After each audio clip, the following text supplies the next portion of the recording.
and watch the return of the monster, Japan's biggest boxing star. The criticism that Naoya Inoue gets, which is he fights nobodies. He can't be number one pound for pound. I understand he's a two-time undisputed champion, but he's fighting no one in those lower weight classes. I think Inoue is in a similar position that Canelo is. He just ran through all the champions, and now he stands alone.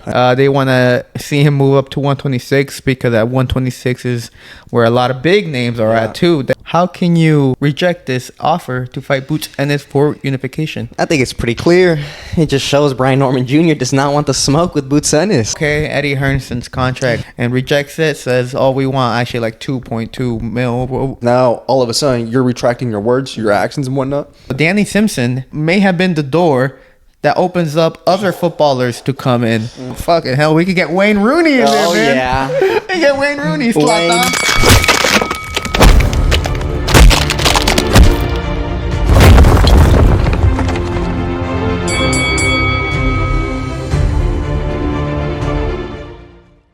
Welcome back to another episode of the Last Round Podcast, where we cover everything from traditional boxing to influencer boxing and everything in between. In today's episode, we'll be going over and giving our official prediction for Naoya Inoue's return as he takes on TJ Doheny for his undisputed status, as well as giving our thoughts and opinions about Brian Norman's rejected offer for a Boots Ennis unification showdown, and lastly, giving our takes about this past weekend's Misfits 17. But before we dive into the episode, make sure to like and subscribe and follow us on all forms of social media. Everything is down in the link in the description below. But first things first, let's talk about Naoya Inoue. Inoue has I would say, the bad rep of fighting on Tuesdays. And, I guess us boxing fans in the U.S., we're very accustomed to having fights not only on Saturdays, but having those late night fights, right? And we sometimes don't take into consideration fight fans from across the world where they got to wake up maybe in the morning to tune in. So now we got to feel that pain. He fights in Japan Tuesday morning here in the USA at 5 or so in the morning. So we got to set our alarms and watch the return of the monster, Japan's biggest boxing star, as he takes on TJ Doheny. Now, this fight, it's kind of under the radar, mainly because of Inoue's opponent selection. He's coming off a KO win over Luis Neri, and that fight, it was a bit hyped, mainly because of the bad rep that Luis Neri has in Japan. So that fight was, there was a lot of drama leading up to it. But for this one, Inoue was set to fight his mandatory Sam Goodman beforehand. Sam Goodman was ranked number 1 in 2 of the organizations, and he was set to fight Inoue, but had to pull out, due to, I think, an injury or some sort of like that. So he was no longer able to, schedule a fight for Inoue. So DJ Doheny, who was ranked in the top 5 for, I believe, the WBO, he was ranked number 2 in the WBO, was given the chance to take on Inoue, so he's in there. What are you guys' thoughts about this fight? Because personally, for me, I think it is. First let me get your thoughts about it before. Yeah, I think it's not a lot of hype around this fight, and it is a bit interesting because Inoue is an extremely exciting fighter. This is a guy they nickname him the Monster. Almost all of his fights are by KO. He's a knockout machine. So it's always, I feel, for me personally, it's always, hype whenever we get to see him in the ring. And thankfully, he's a very active fighter as well. So he's always in the ring. But yeah, a lot of people, it's because I feel this fight doesn't really have the hype that it deserves. Mainly because Inoue's opponent pick. This guy, Doheny, isn't well known. He isn't doesn't have a big fan base, and it kind of highlights the criticism that Naoya Inoue gets, which is he fights nobodies. There's a lot of people in boxing, a lot of critics are always like, oh yeah, he can't be number one pound for pound. I understand he's a two-time undisputed champion, but he's fighting no one in those lower weight classes. Who are these guys? And I feel this fight kind of just fuels that narrative for these critics because they see this guy Doheny. I'm sure they've never heard of him, and they just brush it aside. Oh, Inoue is just fighting bums to maintain his undisputed status. Yeah, for me, I've seen people say that, like, Inoue is fighting nobodies and whatnot, but I feel like I have two counterpoints. One, probably just a bunch of casuals. Two, I think Inoue is in a similar position that Canelo is. Like, Canelo at 168, he just ran through all the champions, and now he stands alone. I feel like Inoue kind of did that as well. He just kind of ran through all the champions, and now there's almost no one for him to fight, really. So I think that's what... And I feel like that's why people say that. Mm-hmm. Well, I was gonna say TJ has he has 4 losses in his record. Mm-hmm. None of them by KO, for the matter of fact. But he's never been stopped. Never been stopped in his career. Some of the big notable names in those 4 losses are Sam Goodman, who I mentioned was the number 1 ranked in the WBO, as well as Michael Conlon back in 2021, Iune Baluta, and Daniel Roman. So he has 2 of them, Michael Conlon and Daniel Roman, right? Yeah. Mickey Roman. Yeah. Daniel Roman. Let me check him real quick. No, it's the guy from California. Babyface, yeah. Anyways, he has some big names, that he's lost to in his resume. I mean, of course, that doesn't mean that he's a huge, big, elite fighter at 122. But it shows that he's been in the ring with fighters who have fought at the elite level at the weight. The thing is about this fight, TJ, he's 37 years old. He's on the older side. He's going up against Inoue, who's regarded as a top 3 pound for pound fighter. And people are expecting big things from Inoue. His future at 122 seems to be...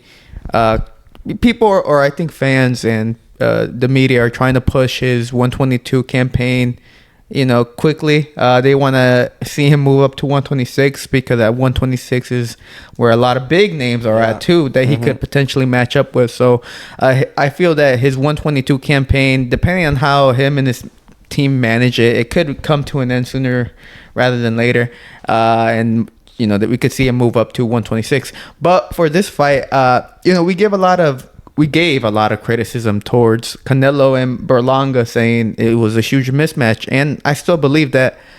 But this is also a huge mismatch. I mean, like I said, right now, Inoue, number 2 pound for pound fighter in the world, 2-time undisputed champion in 2 different weight classes. TJ Doheny, I'm sure he's a great guy, but this is not gonna be pretty in there. I'm predicting a knockout within the first 5 rounds. I think Inoue is gonna do his thing. I mean, we're talking about one of boxing's best, not only defensive fighters or offensive fighters, but one of boxing's best. He's just a very well-rounded fighter, and I see TJ Doheny doing absolutely nothing to him at all in this fight, and I think it's a very big mismatch, and it's one that I think fans should criticize a little bit, saying like, hey, like if you guys are willing to criticize Canelo for picking Berlanga, then criticize Inoue for fighting TJ Doheny. I understand that. I mean, the thing with Inoue is, he is kind of the he's facing backlash just because of all his success. He's so good. Number 2 pound for pound in the world. Some people regard him as number 1, and there's not really big names at like 122 anymore, 118. These are smaller weight classes that not a lot of great fighters come out of. Once he goes up to 126, which I believe that is definitely in his horizon, we have a lot of big names there, and I think at 126 Inoue would get a lot more credit for all the fights that can be made there.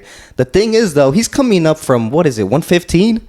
Like, he's a small guy. He's been going up in weight classes. So we still have to... I think the reason why he's staying at 122 he's already undisputed. He's already finished everything in the division. Why is he staying at 122? Why is he fighting this guy? Well, it could be that he still, wants to see his body, see his weight. He isn't completely sure. Going up 126, that's another division. It's going to be his 5th, 6th division that he's going up. It takes time. I think that's why he's taking it a bit slow. So, yeah, I feel it's a bit harsh for him because he's kind of in a weird place where the fans want him to move up, fight, the 126 fighters. There's some good fighters in there, but he's staying at 122 trying to take it a bit slow. Yeah, he is trying to take it a bit slow, and, I don't blame him. I mean, he did everything that he wanted to do at 122, which is unify the division, and I think he did it within, 3-4 fights really quickly.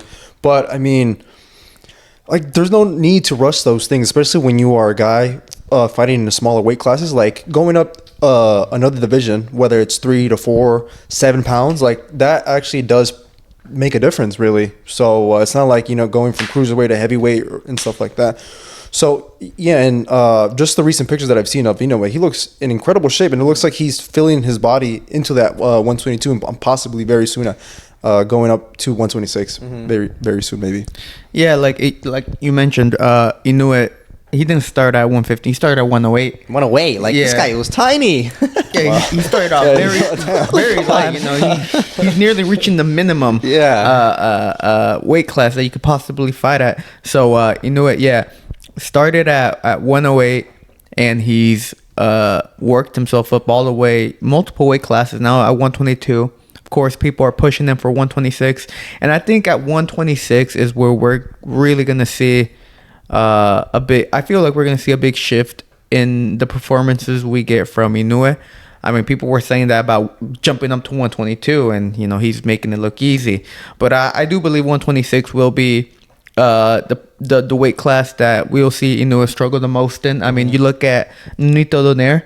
I mean, the moment he moved up to 126 and started fighting against the top guys at that weight class during the time, he struggled. I mean, he lost a couple. He got knocked out in against what's his name, Nicholas Walter. Yeah. Lost against Carl Frampton. These guys are 126 pounders.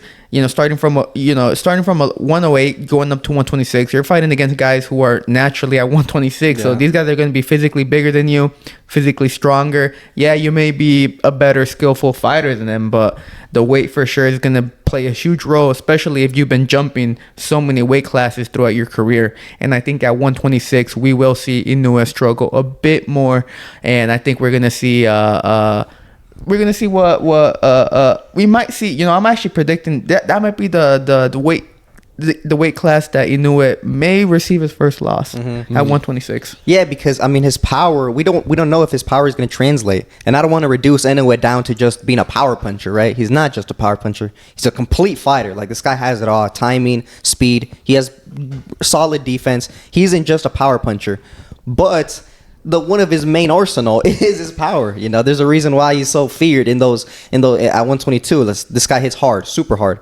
So what's gonna happen when he hits this? When he hits who's the tallest fighter at 126? The Mexican Ray Vargas. El Divino Espinosa. Oh, El Divino. Yeah, what happens? Like 6'1", no? 6'1", yeah, I think so. And I think Ray Vargas is like 5'11", actually. What happens if he hits El Divino Espinosa and Espinosa just stands there and continues to throw like 70 punches in the round? Like, it's gonna be a bit difficult. So yeah, for Inoue, I mean, it's getting tough. And then I feel I could already see the narrative. I could already see the narrative of the boxing fans. Let's say Inoue gets the victory this on Tuesday, moves up to 126 his next fight. Let's say he fights a champion or something. And let's say he loses. He takes his first loss against El Divino Espinosa. They're going to be like, oh, Inoue finally stepped up against a guy we actually know, a world champion, and he lost. Not even taking into consideration that this guy's been moving up in weight like this whole time, started at 108. And now, finally, at 126, maybe he's met his match size-wise and physically-wise. Everyone's just going to be like, oh, no. See, I told you guys, at 122, he's just fighting nobodies. He was fighting bums. There's a reason why I never put him in number 1 or number 2, because he was just fighting these lower weight guys. I could already see it. Yeah, just a bunch of haters, huh? Yeah. Well, yeah. So I mean, that's the big critique or the big it's because the expectations for Inoue are huge. I mean, yeah, he's regarded as top 3. A lot of people are like, yo, who's in his resume? And we mentioned this before. The lower weight classes, it's a very it's not a big there's not a big market for it here in the US. It's a huge place there out in Asia, you know. A lot of fighters fight in those weight classes, and the market over there is very popular. Inoue himself said, because they asked him like, hey, why don't you fight in the USA more? You know, you'd get a huge fan base here in the US. And he said like, oh, well, the home for these lower weight classes is here in Japan and Asia. Like, why would I go to the US when I could just fight here and I could still sell out arenas?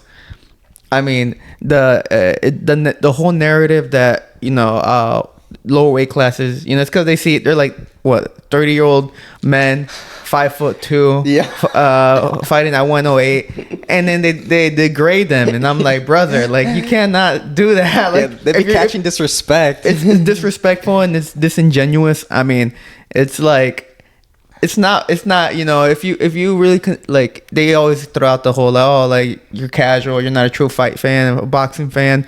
But if you're gonna judge or you're gonna, you know, disrespect the fighter because of, you know, the weight they fight in, their physical appearance, their stature and whatnot, then you're not a true fight fan. Like, I mean, you don't have any respect for the skills that they may bring, because the lower weight classes, they bring in a different type of game. It's a whole different type of style that you watch in boxing when you watch the lower weight classes compared to like the heavyweights. And that's a whole different type of boxing. And so you get a whole different blend of fighters down there in those lower weight classes, which is underappreciated here in the US and in a lot of, you know, here mostly I would say in the Western. But yeah, a lot of people just tend to overlook the lower weight classes because of that. Yeah, and especially usually they don't have power. I mean, they're small guys. They don't really pack a lot of punch. That's why it's so special when, you know, a fighter starting at 108 has power. You know, like, especially when he continues to go up in weight and he continues to knock people out. Maybe it could totally be possible. Inoue goes up to 126. His power's still there. He's still knocking out champions. So, and maybe even 130. We don't know the limit on this guy. But obviously, you know, weight does play a big factor for a reason. Size plays a factor. So we just have to wait and see, you know. Hopefully Inoue does this, because he would be a truly generational fighter if he's able to continue to go up in weight and still have power and knock these guys out. Yeah, he'd be like Mount Rushmore for like Japanese fighters and whatnot. Yeah, be regarded the greatest of all time for Japan. It's gonna be like a Manny Pacquiao 2.0. Exactly. If he just climbs these ranks with this power. Yeah. For me though, just before we move on, I do truly believe that Inoue, if he decides to move up to 126, I still believe that he could become a world champion. But I do believe he will meet his match, you know, just depending on who he fights and the opponents there. I mean, you got, you know, just a few names that we mentioned, Ray Vargas, El Divino. Those are guys who are extremely taller than him, really, almost by like a foot. So yeah, I feel like that, and then I can just think of some other guys who are just naturally bigger guys and whatnot, who do a huge weight cut. Like, I feel like Inoue will struggle in that aspect for sure. Well, now that we've given our thoughts about Inoue, you know, and TJ, predictions. I think the outcome. Yeah. I mean, I already gave my prediction. I think Inoue stops TJ within the first 5 rounds of the fight. I don't see it going through the second half. Yeah, I don't see the TJ doing anything to Inoue. I mean, Inoue, we're talking about top 2 pound for pound. So I'm expecting a very cool knockout. Yeah, I'm expecting just a well homecoming for Inoue, really. You know, I think it's going to be an early night, and I think he just going in there to stay sharp and hopefully do big things next year. Nice. So that's our official prediction for this Tuesday morning fight for undisputed status at 122. Inoue takes on TJ Doheny. Next up on the list, hold up, I gotta sneeze. Oh man, okay, never mind. I'm fine. Next up on the list is some drama that occurred this past week regarding Boots, Ennis, Eddie Hearn, and Brian Norman Jr. and his team. For anyone who doesn't know, Brian Norman Jr. officially became the WBO world champion after Terrence Crawford officially vacated his belt, and so he was elevated to full-time status as a champion. So now we have a new champion at 147. Email champion. Email champion, yeah. I mean, everyone at 147 is an email champ. So he's a new champion at 147. And Boots Ennis is coming off a pretty impressive performance. You know, maybe not up to the standards that a lot of people had him as or had pictured him to be, but he came out with a KO victory. Anyways, Boots Ennis is looking for undisputed status at 147, and so managed by Eddie Hearn. Eddie Hearn sent out a contract, for a fight for Brian Norman Jr. for unification at 147 between the IBF and the WBO. And turns out, I mean, Brian Norman Jr. and his team rejected not only once, not twice, but on three separate occasions, supposedly. The highest that they rejected was reportedly 1.5 to 1.7 mil offer for a paycheck against Boots Ennis for unification. Since this became known to the public, a lot of people have been backlashing or criticizing a lot of what, rightfully so. Yeah, criticizing Brian Norman and his team for rejecting the offer, saying like, why would you reject this offer when in your last fight against Giovanni Santillan, where you performed beautifully, first of all, you only received 100K. So this was gonna be the biggest paycheck of your career. How can you reject this offer to fight Boots Ennis for unification? I think it's pretty clear. It just shows Brian Norman Jr. does not want the smoke with Boots Ennis. So you're saying he ducked? Oh, he definitely ducked, man. Are you crazy? 1.5, 1.7 million from 100K in your last fight? That is absolutely insane. I mean, Boots Ennis. I think Terrence Crawford finally is leaving. It looks like he's leaving 147. Boots Ennis is at the top of the totem pole. And even with another champion, Brian Norman Jr., who's coming off, I think, his career win, against Giovanni Santillan. He looked really great in there, like you were saying. He doesn't want the smoke with Boots Ennis because I think he knows what's going to happen. I don't think Brian Norman Jr. can really do anything to Boots Ennis. And I think it was just a clear tactic from Brian Norman Jr. to price himself out. Yeah, I saw a couple clips of his father, senior, Brian Norman Sr., saying that they wanted a little bit more money. They were thinking more around 2.2 million. Yeah, because in his words, Top Rank takes 25% of the check right off the bat. Mm-hmm. So, I mean, Boots Ennis does fill out arenas. I feel like the fight was going to be in Philly. So, I mean, the money is there. Yeah. I mean, is it reasonable to say that they could have gotten more money?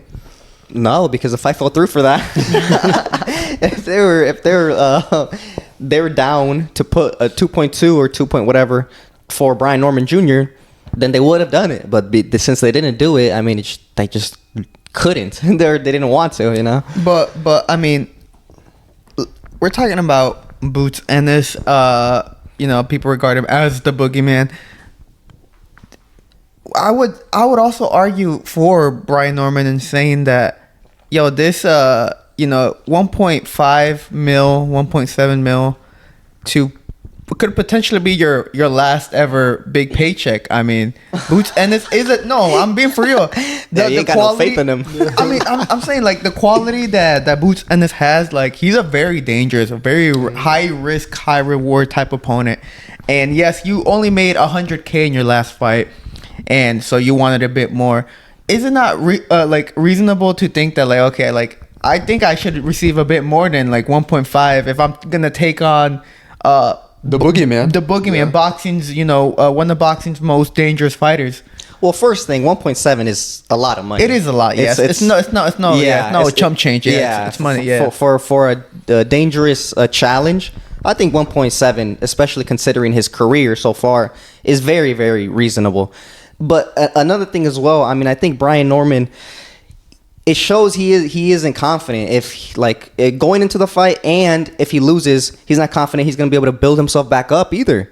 I mean, 1.5, 1.7 million, okay, that's good money. You win. Now you're the boogeyman of the 147 division, just like that in one fight. So his next fight, probably going to make 1 million. He's going to be a unified champion now, 147. He's probably going to be the top guy there. And Boots will probably want a rematch.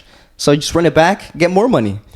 I feel like why a lot of people are giving hate to the Normans right now is because they came off really strong. I mean, even his father in clips that I've seen, he was like, "We want Boots. No one wants to fight my son. Boots scared." I think he even said maybe in a sparring match, Brian got the better of Boots.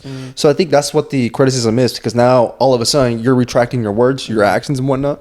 Now, if I'm not mistaken, Norman's gonna fight on some undercard. Keyshawn Davis and Gustavo Lemos. Yeah, Bruh. yeah. So now he's going back to an undercard for Keyshawn Davis. What do you have? 10 fights? Like, come on. Yeah. like A prospect. Look what happened. Yeah. Like, yeah. I don't think it was the right decision. I mean, I don't know. It could have been the right decision from Brian Norman, but I think it's just clear. It was just he avoided Boots Ennis.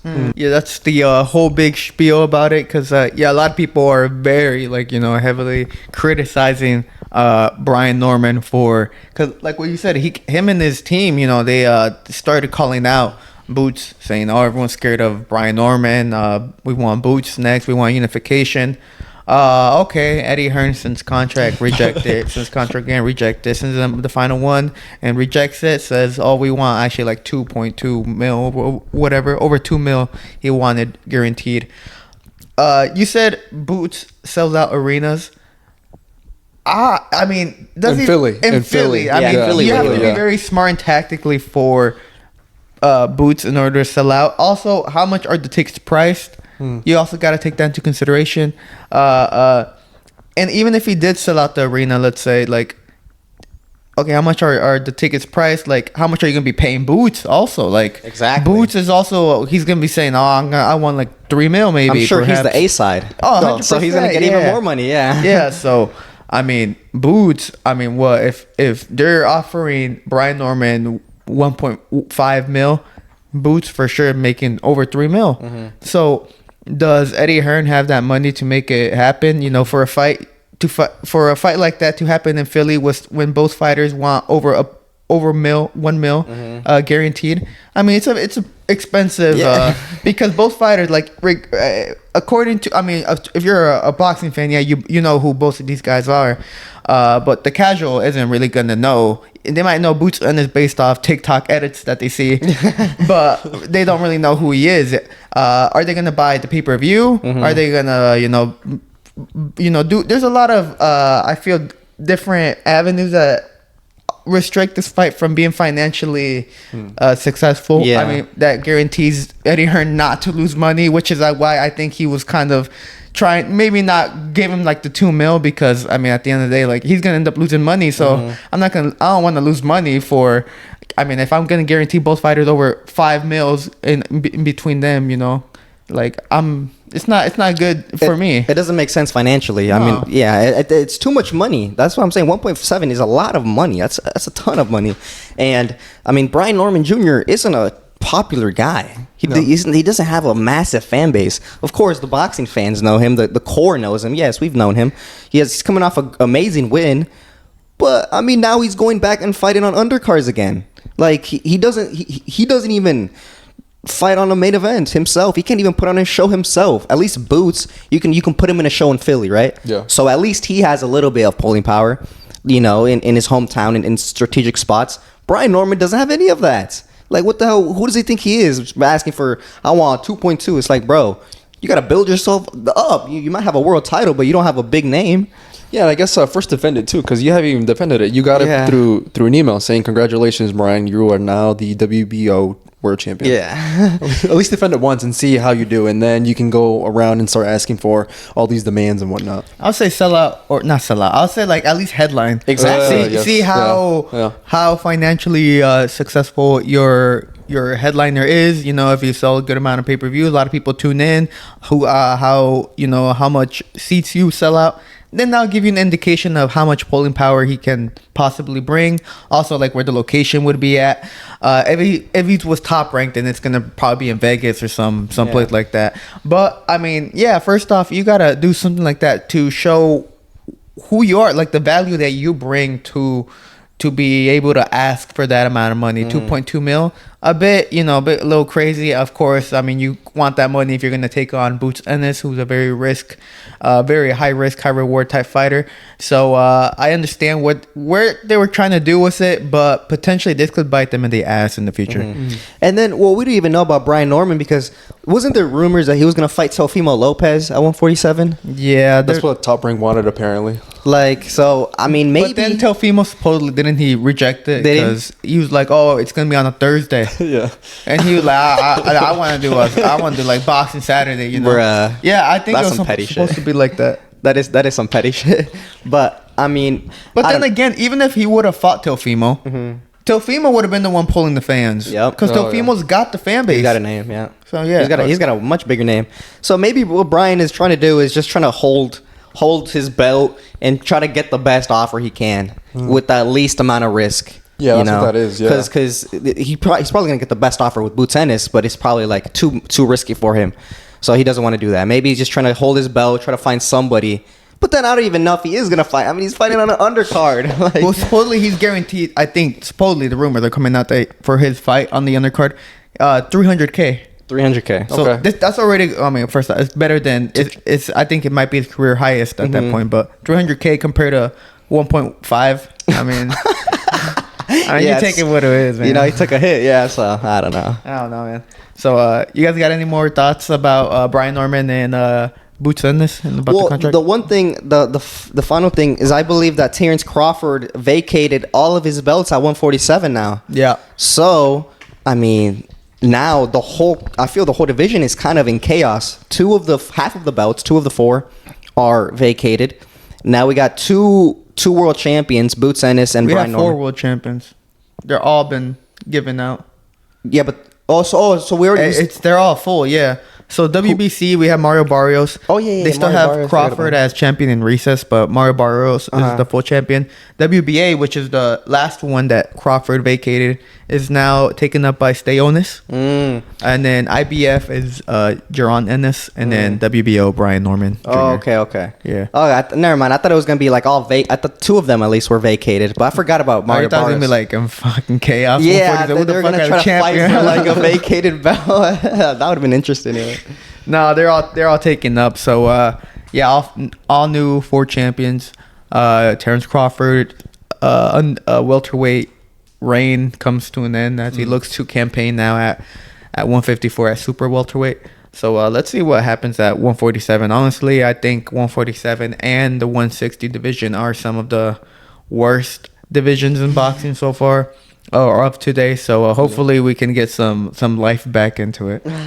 Well, I mean, I guess we'd be banking on Boots Ennis Yeah, I mean, At obviously. 147 taking But over. also, I mean, he might even just vacate and go up to 54. and just go up to 154. I mean, if Brian Norman said no, the IBF is pushing for him to fight his mandatory, which is this dude Karen Chuzad. Karen?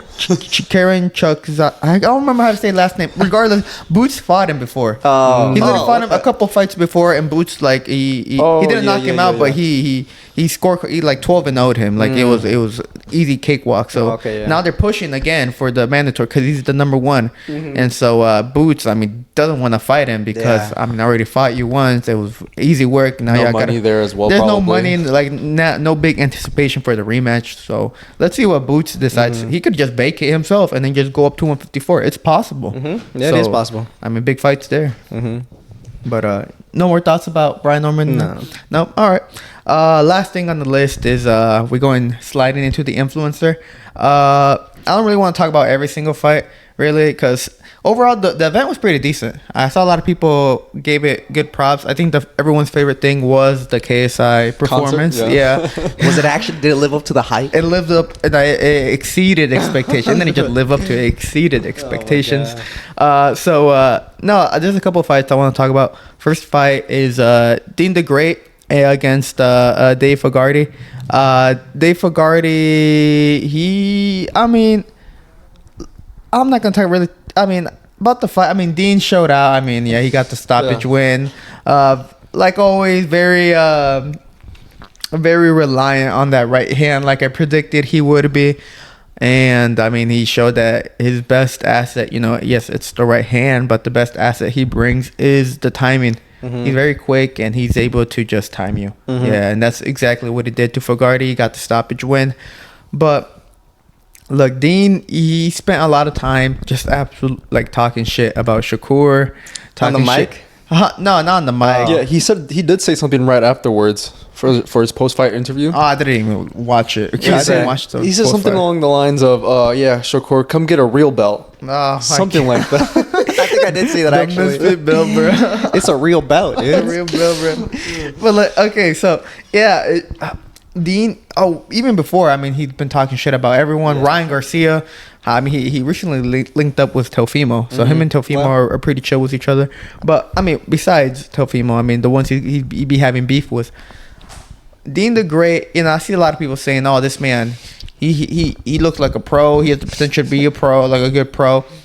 Man, like look who you're putting them up against, bro. Like Dave Fogarty, come on, He bro. had his debut. Yeah. That was his debut. Like, Look, come on. Zero fights, zero experience. Deen gets so like a lot of credit for beating Waleed, and I've said we've talked about it before. The credit that he gets from beating Waleed has, if anything, it's made his career because Waleed came into Misfits as the man to take over the division, right? And Deen the Great seemed more like a. I mean, I remember he debuted against Evo Hero on the first Misfits card where he did the flip and he fucked up. Oh, yeah, and he fell on his, on his or the flip, face. yeah. And so I mean, Deen was the underdog going into the fight against Waleed. I would say he was the underdog. And he came out with the victory, controversial, but then he proved there was no flaw in the rematch and destroyed Waleed. So since those Waleed fights, he's been critically acclaimed to the status of being a potential great professional fighter, you know, if he were to transition from influencer to traditional, which I think is pure baloney, and I believe that he does a great job selling it. Yeah, because his persona, you know, he kind of he indulges in it, you know, and being seen as the heel, because based on what he says about it, who he be beefing with, and how he keeps it going. Because I mean, if anything, if you were to put Shakur Stevenson, an Olympian, silver medalist, multiple division world champion, up against Deen, who is like 6 fights in. Yeah. I mean, who's gonna win the fight? Come on, let's be honest. It's no brainer. It's disrespectful. I mean, like they always. That's why with the influencer thing and the traditional boxing thing, I'm fine. We're fine. Like we're all fine watching both of them, right? Yeah, do your thing. You know, go influencers, go in the ring. That's cool. Being your debut. But whenever they start talking like shit to like traditional boxers who've literally spent their whole lives since they were like fucking 9 years old competing and fighting in boxing in the ring, that's when the boxing fans are like, what the hell are you what are you guys talking about, man? Like, come on. Like, Deen the Great, yeah, he's a good influencer guy. I mean, he's been knocking out the top guys, and he knocked out Waleed, who was a top guy, one of the more experienced guys, a novice state Golden Gloves champion. Yeah. You know, Impressive, very impressive for an influencer. And he knocked him out, right? And he looks good. You know, his right hand looks good. Definitely, obviously, some flaws, but for an influencer, he's a top guy. But then, like, calling out, like, Ryan Garcia, Shakur Stevenson, like, that shit just rubs off. Like, what are you talking about? If he really, truly wanted to do that, then what he would do, or try to transition to traditional boxing, what he would do is kind of follow in Jake Paul's footsteps. You know, start fighting maybe MMA guys. Maybe start stepping up. He isn't stepping up against anybody. He's fighting, he just fought some guy who made his influencer boxing debut. He was coming off injury, though. So he's coming off an injury. But, you know, I feel like it just shows, like, I mean, even after this fight, I'm pretty sure he's going to go fight, you know, maybe he'll wait for the winner of the eliminated tournament, for the lightweight tournament, to fight the winner of that. But I'm sure he's just going to stay in influencer boxing, just fight these guys. And he's just going to continue to talk shit about, like, Shakur Stevenson. First of all, because it's easy, and a lot of people don't like Shakur. And second of all, because it keeps his name high. I like Shakur. I do. I mean, I don't mind. Is he putting you to sleep? No, I like it, bro. Okay, whatever. I don't mind Shakur either, but it is funny to hate on him. I can't lie. Yeah. You got any thoughts, Rudo? Oh, actually, I mean, dude, it's just what they do. You know, all the influencers, they talk shit. They all do that. So I feel like for me, I just kind of like it goes in through one ear and out the other. Like I don't Yeah. really pay too much attention to it, and I actually find it kind of humorous almost a little bit because I kind of find it entertaining because like like that comment that he said right after his knockout win. He said, "Shakur, come get a real belt." I was like, "What? What are you talking about? You're a Misfits world champion. You ain't no damn world champion. Like, come Hey, on." but the thing is, there's nothing wrong about like if Deen were to just stay fighting influencer, nothing wrong with it. I mean, he's making more money than your average fighter. I'm 6 fights in. Exactly, he's making more money than most of the people who they bring for for top rank when they bring in fighters to fight their prospect. They're making more money than possibly even both of them. So if I was Deen, I mean, keep talking, keep talking all that smack, keep shitting on traditional, and just keep fighting influencer and keep making your money. But don't be surprised when people come at you and start trying to say like, yo, like, shut the fuck up, like hating on you, like, or putting Carmel in there with you.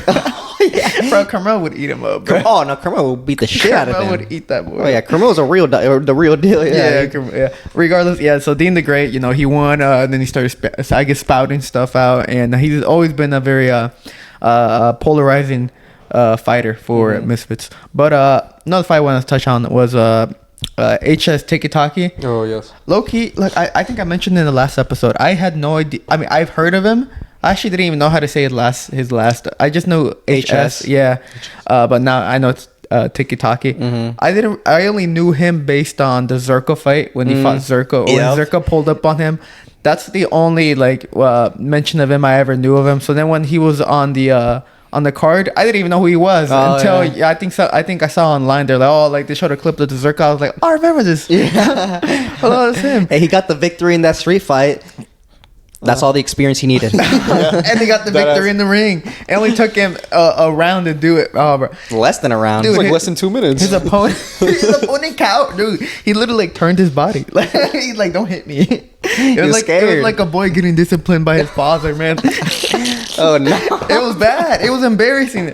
That's why when people from traditional boxing look at influencer, they're like, what the fuck am I You're just paying to watch like bums fighting. Like just like an amateur getting in the ring. Some of them might look a little decent, but others literally will cower out. Oh, it's bad. It's so bad. I'm like, brother, did he not spar? No. Did he? What kind of he didn't know that you actually had to throw punches in the ring. Yeah. No, you know what he expected is like the same thing that you guys experience. Is like one guy punches and then you wait for the other guy to throw and then it's my turn. Okay, then it's his turn. It was never his turn. He just got confused. Oh man. For me, I was pretty surprised because his opponent was talking kind of smack to him during the press conferences, and then for him to perform like that, I was like, "Yo, what happened? Did you not prepare? Did you not? Is this your first time wearing a pair of boxing gloves? Like, how are you gonna talk all this shit and then just not perform and just bitch out?" Yeah, that was insane. Now HS Tocky is he's a fan favorite. Yeah, people love him. They want to see more of him. He himself said he wants all the smoke. So, hey man, maybe in a couple, we will see him again in the next couple events. Mams Taylor seems to have looked at the reception that he's getting, and he's like, yeah, this guy, he's the guy to beat Jake Paul. Yeah, already. He mentioned it. He said already. it. Like, one fight in, 30 seconds, a minute into his boxing career, he's ready for Jake Paul. He's ready. Like what? So that was the debut of HS Tocky. Second last fight I want to talk about was the co-main event. AT taking on Gabriel Silva, the son of Anderson Silva. And I'm just going to say this right now. I believe AT is, besides KSI, he is pound for pound the best fighter on Misfits. Dang. I think he is. I mean, you look at his resume. I mean, ever since he lost to Idris Virgo, he's been on a whole campaign of just proving everyone wrong. I mean, he took out Salt Poppy, he took out King Kenny, he took out Samuel Erickson, he took out he just recently took out Gabriel Silva. I mean, he's taking out these names, man, and he's taking them out one by one. His last two fights, Samuel Erickson knocked him out. Gabriel Silva knocked him out. I mean, if you look at his, yes, like let's compare Deen and AT. Deen for sure 100% better skill, a more skillful fighter than AT, and more entertaining to watch. But his resume, you also got to implement the resume into the pound for pound. His resume is not as stacked as AT. AT has a stack. He's got big names in there that he's beaten, and you have to put AT over Deen the Great. Also, based on activity, he's been a lot more active over the past year than Deen the Great, and of course, Deen the Great's coming off an injury, but still, that should play a factor, and that's why I believe that. Because people would say, "Oh, Deen the Great." Slim, Deen the Great, they're top 5, whatever. No, AT is behind KSI. I think he overtaken Slim. He overtaken Deen the Great. No. I think AT is the number one, or not the number one, but he is, besides KSI. Top 3, top 5. The best guy on Misfits, and he keeps showing it. Yeah, Anthony Taylor's been on fire. I mean, however, he has a decent win streak going on against some of the top guys in Misfits. And he's also proving a lot of haters wrong who say he's boring. Because that was a big thing. Even I was criticizing him. I was like, against Ennis, Salt Poppy, right? He got the win. It was very boring, very messy. He did a lot of clinching. He smothered a lot. It's smart, and you get the win, but it's not really fan-friendly. Now, his past 2 fights, he's won by KO or stoppage. So he's becoming really entertaining. I mean, he dropped Anderson. No, not Anderson Silva. Gabriel Silva. He dropped Gabriel Silva with the right hand, and it was a heavy knockdown. So, maybe he's getting more comfortable in there and starting to let his hands go, get some power on his shots, and we're seeing that he does have a little bit of pop, and he's doing good work. Yeah, I'm actually surprised. Your comment saying that people have Slim and Deen the Great over AT. I find that kind of surprising because if I'm just isolating a Deen, his resume isn't the best, really. I mean, his best win, they keep talking about it, and it's just against Waleed. AT though, he's going up against guys who a lot of people within the public eye are seeing him as the B side, or not, they're not giving him a chance. Like when he fought Salt Poppy, people were like, "Oh yeah, AT's gonna get stopped. He's gonna get dropped. Salt Poppy, this is gonna be another highlight KO reel." And then he beats him. And then now Gabriel Silva, he's the son of the legendary fighter Anderson Silva. I feel like within the public eye, people were like, "Oh no, AT, you're doing too much." And then he stopped him. That's crazy. Yeah. So I feel like just like you said, I wasn't really a huge fan of AT. I'm slowly starting to become an AT fan, actually. Yeah, and then he got on the mic and he started calling some more people out like he does. I forgot who he called out though, but I did see Floyd, KSI. I think he did too. Bruh. Yeah, Floyd. He wants a Floyd fight. These influencers love naming Floyd. Yeah. But no, look, AT.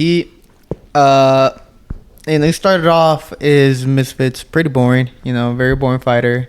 And he's been winning ever since. And he's recently changed up his style to be a bit more engaging, a bit more, at least entertaining to watch, bearable to watch. And, I mean, since he decided to change his style, I mean, he's been getting the stoppages. So, kudos to him. Yes, I'm not a big fan of how he presents himself. I mean, I do find him a bit annoying, a bit over the top, and that's my biggest issue with him. But now my former issue of him being boring, it's not there anymore. It's slowly going away, and I'm enjoying what I'm seeing, and I also enjoy when a fighter is constantly active. Yeah. And AT shows that he is, he's like Mams Taylor gives him the opportunity in the dish, right? And he eats the dish, and then he does the dishes, and he cleans the table. He takes the opportunity to the fullest, man. We're talking about a man who was a journeyman before Misfits got him. He was out there, not really doing much with his fighting career. Misfits presented him with an opportunity to fight on their company, and he's taking full advantage of it. I think Anthony Taylor, AT, is the greatest example of a success story for Misfits. Yeah. So, just stop, put some respect on Anthony Taylor, He's doing his thing. Yeah.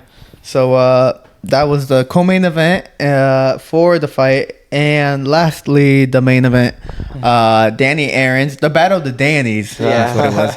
Influencer Danny Aarons took on former Leicester City footballer Danny Simpson.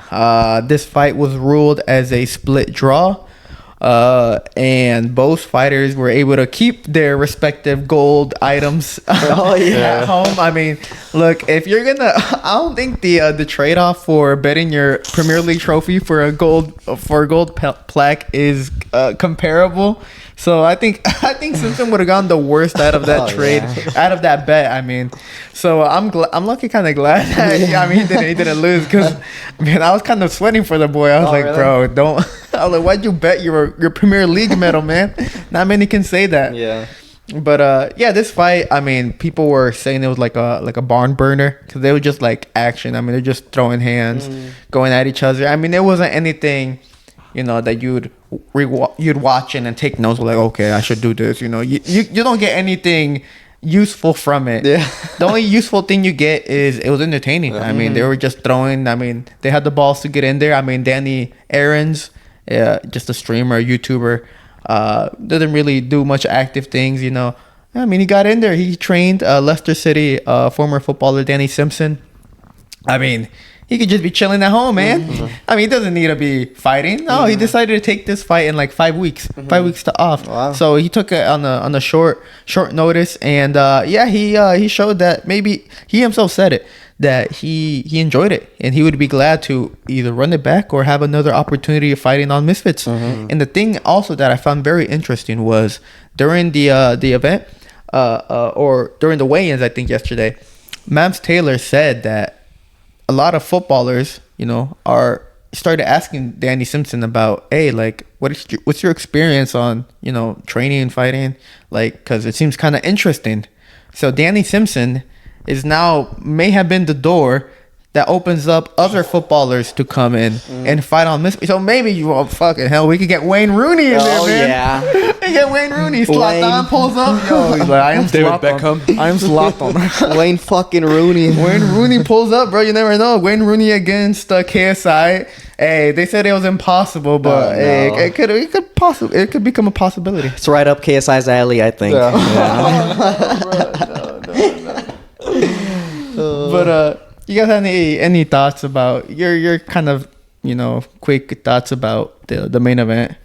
I mean, not really. I figured, expected it to be like a debut match. That's kind of what it seemed. Two guys who don't have any experience just getting in the ring, and it's entertaining, right? You can go in there and they're just gonna throw punches, not really skill, no real technique, no real game plan behind it. Just try to out muscle or out tough your opponent. So I guess that was cool, and they both got a draw, so the door's still open for both of them to either run it back or fight somebody else. So I think it's good for them. They got in there and did what they had to do. Yeah, for me, I found it pretty entertaining because they both were they had something on the line. So and I expected it. It was just basically two amateur fighters fighting. So when you have something on the line, like, it makes you want to just go in 110% and win. So obviously, no one won. It was a draw, but I found it pretty entertaining. I actually liked it. I think that was the first time I've ever seen that before. That's cool. Yeah. So that was the whole Misfits 17. Overall, like I mentioned earlier, people found it, they thought it was a good success, especially when KSI came out and performed. That was the highlight of it. Highlight of the whole event. Let's talk about his discography that he displayed in the show. So he should have been. I wonder if he played Beerus, bro. That's my favorite KSI song. My favorite one is... Lyrically, it is impactful and visually appealing to me when I close my eyes. From an anime? I can't really say it. I'm copyrighted, right? I think my favorite song from KSI is Lamborghini. That's the popular one, right? Anyways, so yeah, that was a quick rundown of our thoughts about Misfits 17. Next one is Misfits 18, headlined by Elbrook, and that's in a couple weeks. So we have another Misfits event coming up, so we'll be on the lookout for that one.